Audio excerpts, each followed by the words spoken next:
Welcome to Brian's Comics. I'm Brian of Brian's Comics. And I'm Bret.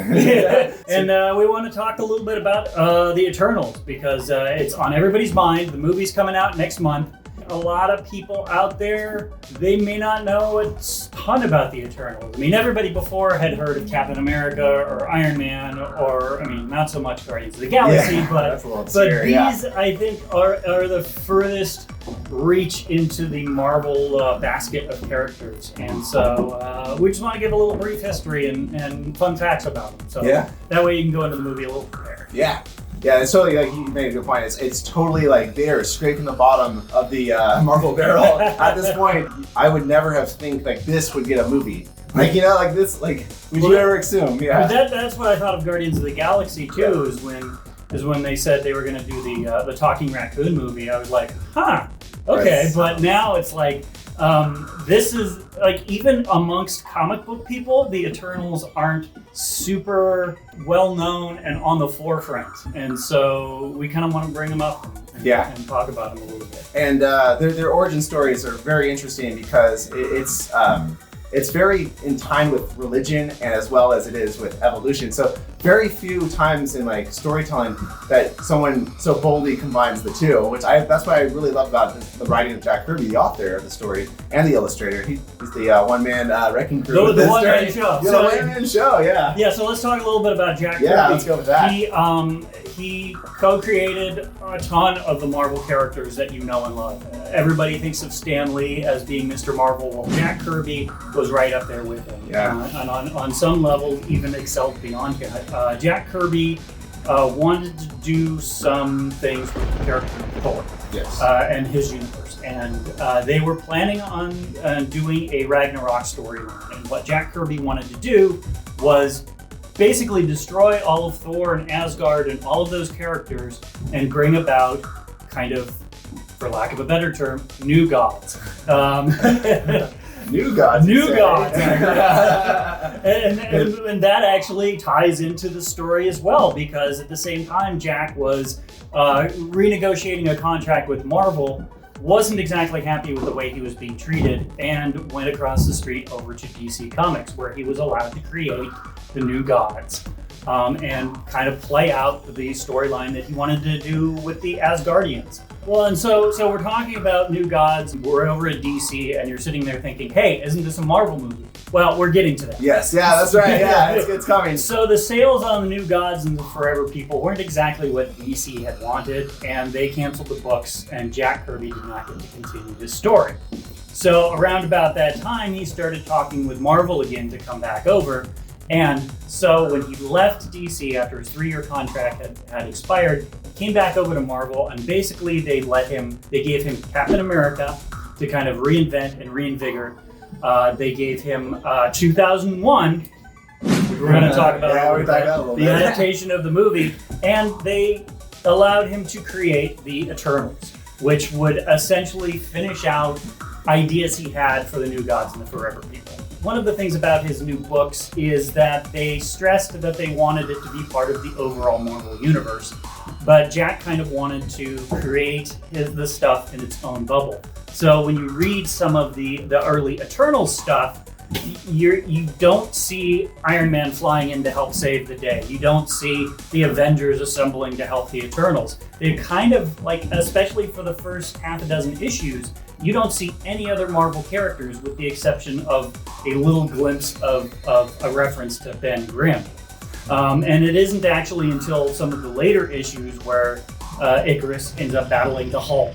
So in the very first issue, which we actually have a copy of this that I picked up here, it's really, really interesting and fun. It goes over kind of the highlights of their history. One of the coolest things about it is it ties in with human evolution, which basically says the Celestials came to Earth and guided human evolution on a path. So they experimented on monkeys in a sense, where they're like, let's get you from primitive life forms to more advanced, like how we are. Mm-hmm. And in that sense, it shot up into 3 different races. There was ones that are the humans. I assume you know what a human is. So I don't need to explain that one. If you don't, go look it up. Yeah, Wikipedia will help you there. And then the second one was the deviants, which were like kind of lowly life form versions. They're like the Morlocks from the Time Machine, where it's like they're like humans, but they're a little offshoot. Might have been an inspiration also. And then the other one was the Eternals, which were on the opposite spectrum of the deviants. So they're more like benevolent and kind. And so the Eternals have always been in some capacity in the background. So it makes sense, like if you're going into a story like the Eternals in the Marvel Cinematic Universe, where people are probably like, well, why weren't they doing this? Why weren't they doing this? And it's the same in the comics. So they got that part right. Yeah, exactly. Because when the Eternals were introduced, and if you can't tell by their name, they are eternal. Yes. They basically don't die. That is the part I forgot to mention. Adolescent is considered 500 years old. They don't come of age until they're 1,500 years old. So the Eternals literally are eternal. And when they were introduced into the Marvel Universe, when Jack Kirby introduced them, you have the same problem there that you have in the cinematic universe, where you have these all-powerful beings that can fly. They can shoot beams from their eyes. Some have super speed. Some of them have like little different tweaks and powers. But these all-powerful eternal people are there, and it's like, well, why are there even problems in the Marvel universe? And I think in the movie they address, well, why didn't you help out with Thanos when like he did the snap and all that? But they were given kind of an overall purpose, which is to cleanse the world of deviants, basically control their exact opposite with very little interference into the humans' everyday life. So Jack Kirby wrote 18 issues of the Eternals, and it kind of fizzled and went by the wayside. And the Eternals are these type of characters that every few years they pop up again in the Marvel universe in the comic books, serve whatever purpose they need, and then kind of fall back into the background again. The main two characters that kind of keep reappearing throughout the Marvel history is Icarus, who is kind of unquestionably the lead character of the Eternals, and then Cersei, who is like kind of like the female lead of the Eternals. And she at one point was part of the Avengers. She was how do I explain this without using some of the jargon of the Eternals? She was betrothed, linked to the Black Knight, and you might have heard that he's going to be in the Eternals. That's right. Too. Yeah, Dane Whitman. So it's interesting that when she was on the Avengers, she was psychically linked to him. So there's going to be a connection there as well. So it's one of those things that they pop up, and of course, with the movie coming out, there is a new Eternals series, which is really great. I mean, if you want to read some really great storytelling in the MCU, you want to read this. But again, it's taking place kind of like on the fringes. Iron Man shows up for a few panels, and that's it. Basically to show you it's in the same universe, but they exist kind of on a different plane and have a different mission than the rest of the MCU. And they did a good job explaining it in the early issues about how humans were kind of left to rule the planet. And that's their territory, where the gods were. I'm actually a little fuzzy on it because it was vague in the comics, but it seemed like the illustrations were kind of hinting that they had some kind of correlation with the gods of Mount Olympus, because like they were on a high.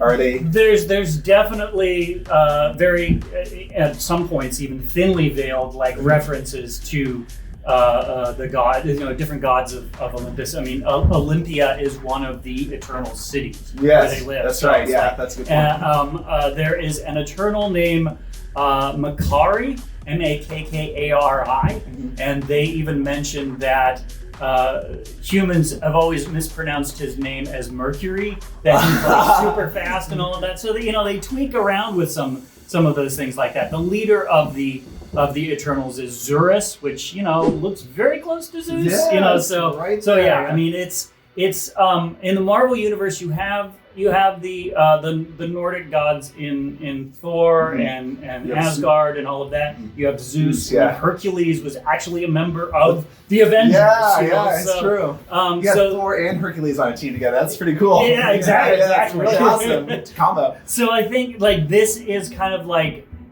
a they've always been there. The humans have heard of this, but not really in the way that you think. So it's like it is kind of a fun way of playing with mythology, playing with religion, and playing with like human belief systems. Yeah, and that's actually one of the foundations of the Marvel Universe. I mean, in general, is that they've always wanted to say that in this world, anything is possible, including all forms of beliefs and mythology and religion. It all comes into like where you can have anything happen and it fits in with the continuity. It just needs some tweaking to get it all to work together. But that's the great thing about it, is where you can combine different like beliefs, mythologies, and it literally, the sky's the limit when it comes to these things. So Jack Kirby was definitely into mythology, into religion. I believe he was raised on the Old Testament. So all these stories were fascinating to him, basically combining things about science fiction with things about religion and mythology, which I really like the idea of combining the two and like maybe saying like, yeah, they go hand in hand in some degrees,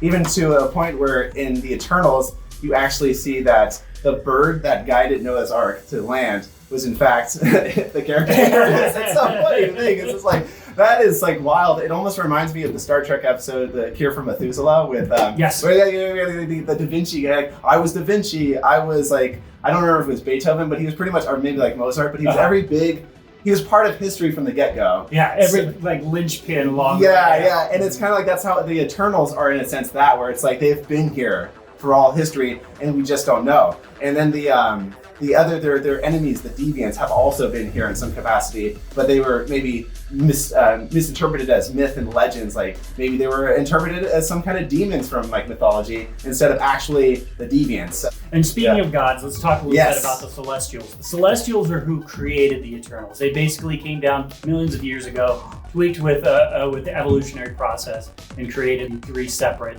groups of beings on Earth, and then took off. And then they're like, "See ya, like, we're gonna check back in with you for a few years." That's funny. So, in the Jack Kirby where he started of the Eternals, they are basically activating a device to contact the Celestials, and the Celestials are coming back to basically check on the progress and seeing where everything is in their little experiment. Earth is their kind of little petri dish, and if it's not going well, then they're going to just like erase the slate and kind of start over again. And that's where we meet Icarus in the beginning. And speaking of names and funny things, like this is still back in the heyday of secret identities. So Icarus is hiding in plain sight as a human named Ike Harris. And he even said, "Well, if you say my name fast, you'll say my real name." Icarus. Icarus. Icarus. I love those little things about that's like makes it like so comic booky. Totally. Yeah, you know, it's like the best. And it's just really a sign of the time. Like it's like Thor had Donald Blake. All these the secret identities were huge back then. So it's kind of like a little like nugget of comic book history just right there in the stories. Yes. So in the beginning of the stories here, one of the Celestials comes down, parks himself invisibly to the human eye, because humans really don't know about the Eternals, and basically is processing what is going on the Earth and deciding whether or not everything is going to remain the same, or if they're going to wipe the slate clean. And in a lot of ways, it reminds me. We talk about how these comics are out there in the real world and affecting other pop culture. It reminds me of the Rick and Morty episode, the "Show Me What You Got." Yes. Where the giant head appears and they have to perform a song. And do a little dance. It's totally exactly that. Like a celestial coming down and basically like, "Show me what you got," to the Eternals. Yeah. It is, and it's also it's so funny to think, because it's cool to see like that. Like you read the Eternals and then you'll get those references, and those references become even funnier because you're like, that is totally like the Eternals. I didn't even think about it until you're like, that is totally an Eternals reference. Yeah, when I was rereading, I'm like, this is totally that Rick and Morty episode. Yeah, it's brilliant. And I think that's it's one of the coolest thing about reading comics. You can kind of get in the headset of other people who read the comics and see their influence, especially when we're talking about like things like 2001: A Space Odyssey, we were just like when we were starting, we were saying like a lot of the things that they go about in that book is a lot of things you'll see in the Eternals as well. Is they talk about the monolith. If you've ever read the story or seen the movie, the monolith is something that is believed to basically affect human evolution, much like the Celestials. Mm-hmm. And throughout like all science fiction, we've seen like these awesome space creatures that just kind of float through space. Another good example is the I don't know, that log with the disco ball from Star Trek 4. I don't know what the hell that was. Right. But it's like that was their show me what you got. Right, exactly. I want to hear some whale music. Yeah. You can't have something as monumental as 2001: A Space Odyssey come along and not affect other storytelling. Yeah. And having the comic book loosely based on the movie and kind of following stories there, and how actually this affected the Marvel universe at large. Like it was in the pages of 2001 where Machine Man was first introduced. Oh, I didn't even know that. It's crazy to see. It's kind of bizarre that a comic book that was kind of outside all of continuity does affect the overall continuity. And this was another one of Jack Kirby's babies when he was at Marvel, and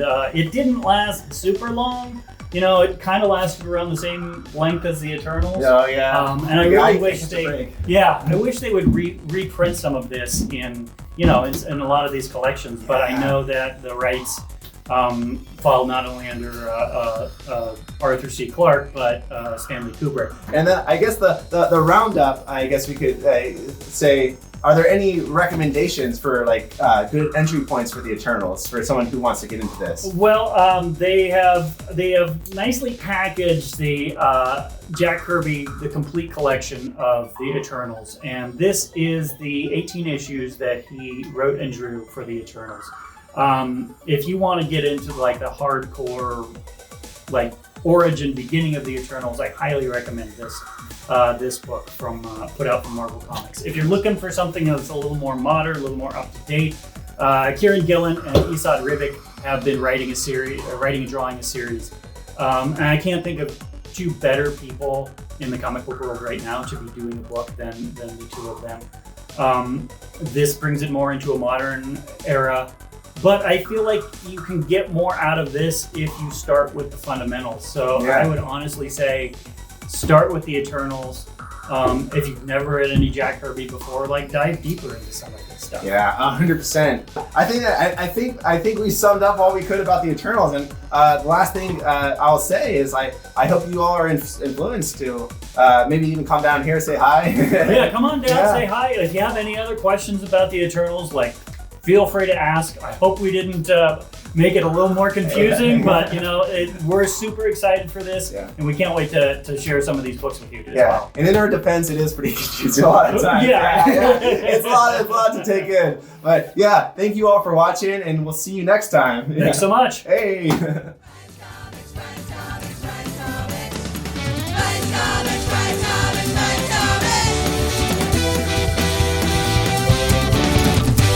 For all mankind.